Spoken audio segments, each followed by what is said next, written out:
Fantastic. Exciting week. It's finally here, right? Get to go play a football game against a really good opponent. Coach Vegan's done an unbelievable job with his team. I think he's the second winningest coach in Montana State history. Obviously, they've competed for championships. And when you watch their team play, you see why they've been so successful, right? Do a really good job disguising coverages on defense, playing with relentless effort. They have some guys that have had a lot of success, a little bit of continuity there. Good rushers, but some guys that can play football on that side of the ball on offense.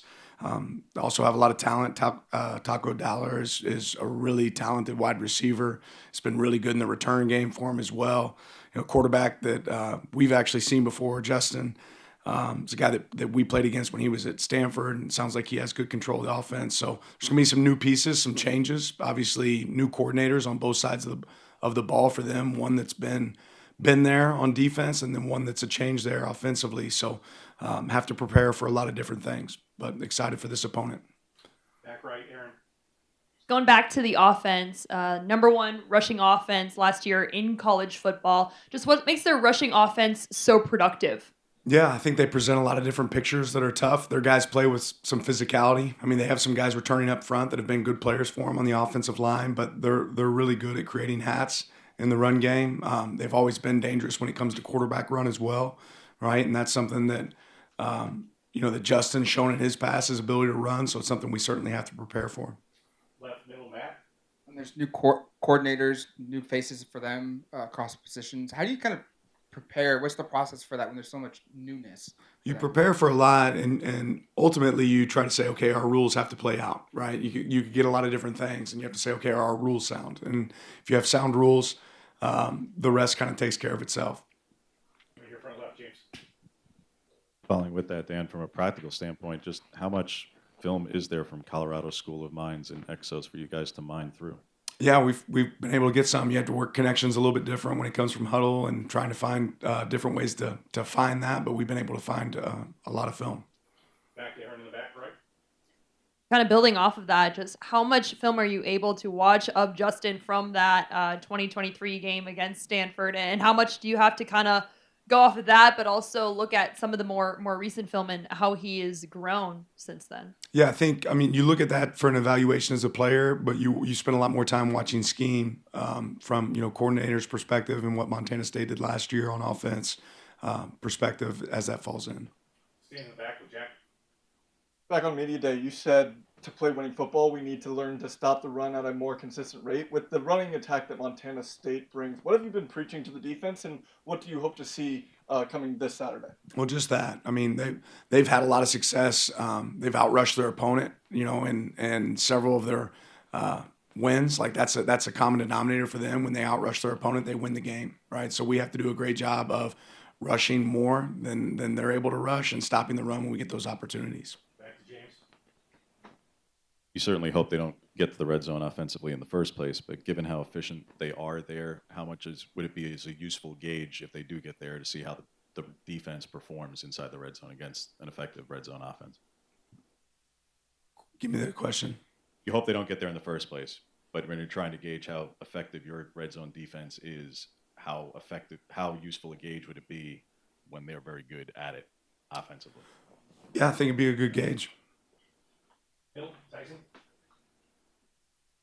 There was a partnership this week announced between the NFL and Microsoft where they talked about how they're going to start implementing AI and make it available for coaches, whether it's suggesting a play call or roster management here and there.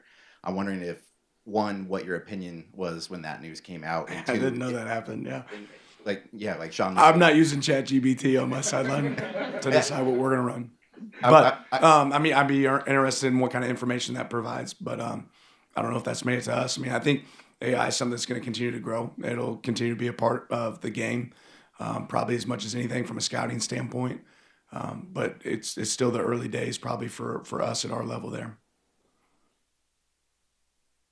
Back with Aaron. I think since you got here, I think one of the biggest themes that you've talked about is it's Oregon versus Oregon. It's us versus us.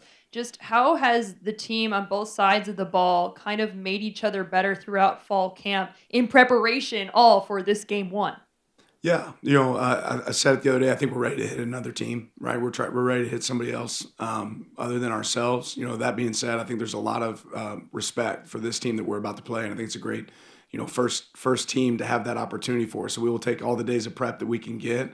But it's about us playing to our standard. There's some unknowns about the opponent because it is game one, and they've had some changes just like we have, right? So can you make sure that you have sound rules again for your players and let them go execute at a really high level? And the thing that I'm probably most proud of in fall camp is there's not a day where I was like, okay, we didn't get work accomplished today. We got better every day with this team, and they had a level of maturity to go do that. Front left, James. In bringing Barone onto the support staff and recruiting staff, just what do you hope he, as a former All-American here, what do you hope he brings to the staff, and why was this the right time for that to happen? Yeah, we really care about the guys that have given so much to this program. And Verone's a great example. Was a great player here. Went on to have an opportunity in the National Football League and a chance to keep playing. And I think he realized, hey, I want to still be around football. And when you can have guys that had great experiences at Oregon, that love this place like we love it, that want to be back here, I'm excited to see what he's going to be able to do for us. And I know that all that'll come with hard work and just finding a way to make our team better. On the left, Matt. I love a lot of guys on Saturday playing their first career start at Oregon or their first start ever at a college level.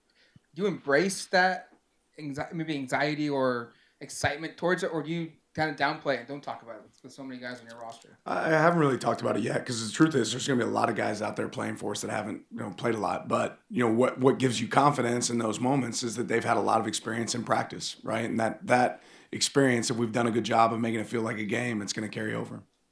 James. Offensive guard is a position that's just really hard to project at the next level and whatnot. Dan, what makes E-Man as good as he is at that job? Yeah, it starts with the ability to move bodies. You have to have great size. He's has that. He has great strength. I think the intelligence required for offensive line. People don't realize the amount of calls that get made on the offensive line and change when the picture changes. He's handled that really well, and but ultimately, he's a fun player to be around. His teammates enjoy him. They play harder for him, but he's athletic and he's got great size. Over here on the right. I know you're probably a veteran at this point, but what's it been like for you personally these past couple of days, knowing that the season is right there, right on the cusp? Excitement. Yeah, I mean, I have a lot of excitement. So your favorite part of the year is getting to coach football, right? And I enjoy practice just as much as the games at times, just because you get to see the growth and the opportunity to improve. But yeah, I'm really excited to get out there. James. Does Kingston offer you guys just a little bit more by way of versatility, Dan, compared to there's not a lot of 6'5" DBs who might be able to play both inside and outside. Does he offer just a little bit more than most of guys his size? Yeah. I mean, Kingston was a guy who was a great wideout coming out of high school. Is obviously also a really talented DB, but he has some athletic traits that aren't common at his position and certainly help us out. Back, Jack. With how many elements that are new to this team, do you feel like this week one game is going to be a true testament to figuring out who you guys actually are? Or do you guys feel like you have a good sense of your identity from fall camp? Well, I think regardless of result, or whoever we are on Saturday, I hope it's not remotely close to who we become, right? And you always talk about becoming, the best version of yourselves, and I think we're a long ways away from what we could become, but I think this will be a good starting point to assess exactly where we're at. All the way up where you Coach. Thank you. All right, appreciate it. Make sure all of our fans show up. I know we're gonna have an unbelievable crowd on Saturday. Excited to see Autzen full again.